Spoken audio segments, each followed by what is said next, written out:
எங்க கிட்ட கிளை இருக்கு, ஒன்றியம் இருக்கு, ஊராட்சி இருக்கு, எல்லாமே இருக்கு. ஆனால் மக்களே கட்டமைப்பை உருவாக்கி கூடிய ஒரு தேர்தலை 2026 நீங்க திமுக பார்க்கும், எல்லா கட்சிகளும் பார்க்கும். அதுக்குதான் நேற்று சொன்னாரு, எலெக்ஷன் அன்னைக்கு ஒட்டுமொத்த மக்களும் அந்த பூத் லெவல்ல வந்து நில்லுங்க, இளைஞர்கள்லாம் வந்து நில்லுங்க, அந்த புரட்சியை நாளைக்கு பார்ப்போம். ஆனால் அதுக்கு முன்னாடி நம்ம என்ன செய்யணும் அப்படின்னா, இந்த பிஎல்ஓவை திமுக கிளைக்கழகமும் ஒன்றியம் கைப்பற்றி இருக்கு. இதுதான் உண்மை. அவங்க தான் இந்த அப்ளிகேஷன் ஃபார்ம்ஸை கொடுத்துட்டு இருக்காங்க. யாருக்கு கொடுக்கணும், யாருக்கு கொடுக்க கூடாது, இதை முடிவு பண்றது இன்னைக்கு திமுக. இது மிகப்பெரிய ஆபத்து. ஒன்றிய அரசு எஸ்ஐஆர் கொண்டு வந்து நம்ம கழுத்தை நெரிக்கிறாங்கன்னா, திமுக இன்னைக்கு திமுகவுடைய கிளைக்கழகமும் ஒன்றியமும் சேர்ந்து இன்னைக்கு ஒட்டுமொத்த ஓட்டையுமே திமுகவோட ஓட்டு, திமுகவோட அனுதாபிகள் மட்டும்தான் இன்னைக்கு அப்ளிகேஷன்ஸ் போயிட்டு இருக்கு. இதை எதிர்கட்சிகள் எல்லோரும் சேர்ந்து குரல் கொடுத்து 6,41,00,000 மட்டுமில்ல, புது வாக்காளர்களுக்கும் கொண்டு போய் சேர்க்கணுங்கிறது நம்மளுடைய தலையாய கடமை. இதுதான் நம்ம வந்து நான் பதிவு பண்றேன். இதுல இது தலைவர் பேசின அந்த 9 நிமிஷம் வீடியோல இதுல என்னென்ன சிக்கல்கள், ஆன்லைன்ல என்னென்ன பிரச்சனை, நம்மளால ஆன்லைன்ல லாகின் பண்ண முடியல, ஒரே போன் நம்பர் இருக்கணுங்கிறாங்க. இந்த சிக்கல்கள் தலைவர் ஆல்ரெடி எல்லாமே பேசிட்டார். அதுக்கடுத்து தலைவர் அவர்கள் வந்து சட்ட ரீதியான நடவடிக்கைகள் அடுத்தடுத்த கட்டத்தில் எடுப்பார். ஆனால் நம்மளுடைய பொறுப்புகள், நம்மளுடைய கடமைகள் சோசியல் மீடியால பேசுறதோட நம்ம கூடிய சீக்கிரத்தில் பொதுச்செயலாளர்கள் அனௌன்ஸ் பண்ணுவார், நம்மளும் வீடு வீடாக நாம் செல்ல வேண்டும். கிளைக்கழகம் முதல் ஊராட்சி ஒன்றிய செயலாளர்கள், ஒன்றியம் முதல் வார்டு கவுன்சிலர் முதல் எல்லோரும் நம்மளும் போய் சொல்லணும். அப்பதான் உண்மை வெளியே வரும். இல்லைன்னா அவங்க மட்டும்தான் வீட்டுக்கு போயிட்டு இருப்பாங்க, அவங்க மட்டும்தான் அப்ளிகேஷன் கொடுப்பாங்க. எந்த அப்ளிகேஷன் சப்மிட் பண்ணப்பட்டதுக்குன்னு ஒரு ப்ரூஃப் வந்து நம்மளால கொடுக்க முடியாத அளவுக்கு கொடுக்கும். கையில கொடுப்பாங்க, நாளைக்கு கொடுக்காம போயிடுவாங்க.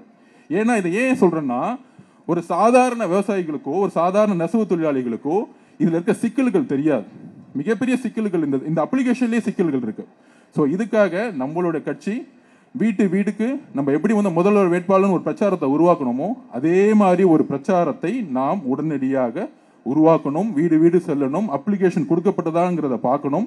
பார்த்த பிறகு இதுல கட்சி வித்தியாசமே வேண்டாம். அது திமுகவா இருக்கட்டும், அதிமுகவா இருக்கட்டும், எந்த கட்சி வேணா இருக்கட்டும். ஆனால் நம்மளுடைய தலைவருடைய குறிக்கோள் என்ன தெரியுமா? இந்த எஸ்ஐஆரை பொறுத்த வரைக்கும் நமக்கு ஓட்டு போடுறாங்க, ஓட்டு போடல, தலைவருடைய ஒரு எண்ணம், ஒரு குறிக்கோள்னா தமிழகத்தில் இருக்கக்கூடிய எல்லா மக்களும் 6,41,00,000 மற்றும் புதிய வாக்காளர்களுக்கு வாக்காளர் அட்டை கிடைக்க வேண்டும். இதுதான் தலைவருடைய குறிக்கோள். நீங்க திமுகவா அதிமுகவா மிச்ச கட்சியான்னு பார்த்துட்டு இருக்கீங்க. ஆனா தமிழக வெற்றி கழகத்துடைய தலைவர் எல்லா வாக்காளர்களுக்கும் வாக்காளர் அட்டை கிடைக்க வேண்டும் என்கிறதை உறுதிப்படுத்துகிறார். இது ஒரு அடிப்படை உரிமை. இது ஒரு அரசியலமைப்புடைய கான்ஸ்டிடியூஷனல் ரைட்ஸ். ஆர்டிகல் 326 நம்மளுடைய ரைட்ஸை கொடுக்குது. சுப்ரீம் கோர்ட்ல வந்து விவாதம் நடந்துட்டு இருக்கும்போது இது வந்து ஒரு அடிப்படை உரிமைன்னு சொல்லும் போது இல்ல இது ஃபண்டமெண்டல் ரைட் இல்லைன்னு சொன்னாங்க. இல்ல, இது ஒரு ஃபண்டமெண்டல் ரைட்ஸ். எப்படி? ஆர்டிகல் 326 சொல்லுது நமக்கு, இது வந்து ஒரு கான்ஸ்டிடியூஷனல் ரைட்ஸ். 18 வயது நிரம்பியவர்கள் ஓட்டு போட முடியும். அப்படி ஓட்டு போட்டாதான் fundamental rights 19(1)A freedom of speech and expression. உங்களால் பேசவும் நீங்கள் ஒரு தலைவரை உறுதியாக முடிவெடுக்கக்கூடிய அதிகாரம் உங்களுக்கு இருக்கு. அப்ப நம்மளுடைய அரசியலமைப்போட அதிகாரம் கொடுக்கறத நம்ம ஃபாலோ பண்ணாதான் நம்மளுடைய ஃபண்டமெண்டல் ரைட்ஸை நம்மளால காப்பாற்ற முடியும். ஸோ தோழர்களே, இதுல குள்ள சிக்கல்களை நாம் புரிந்து கொள்ள வேண்டும். இன்னும் வந்து 4 நாள் தான், இன்னும் அடுத்த மாசம் டைம் கொடுத்துருக்காங்க. அதுக்குள்ள நம்ம வந்து கோர்ட்டுக்கு போகலாம். ஆனால் நாம் ஒவ்வொருவராக இளைஞர்கள், ஜென்சி, இங்க இருக்கக்கூடிய மக்கள்கள், இங்க இருக்கக்கூடிய பெண்கள் எல்லோரும் நம்ம ஒவ்வொருத்தரும் வீட்டுக்கு போய் ஆகணும்.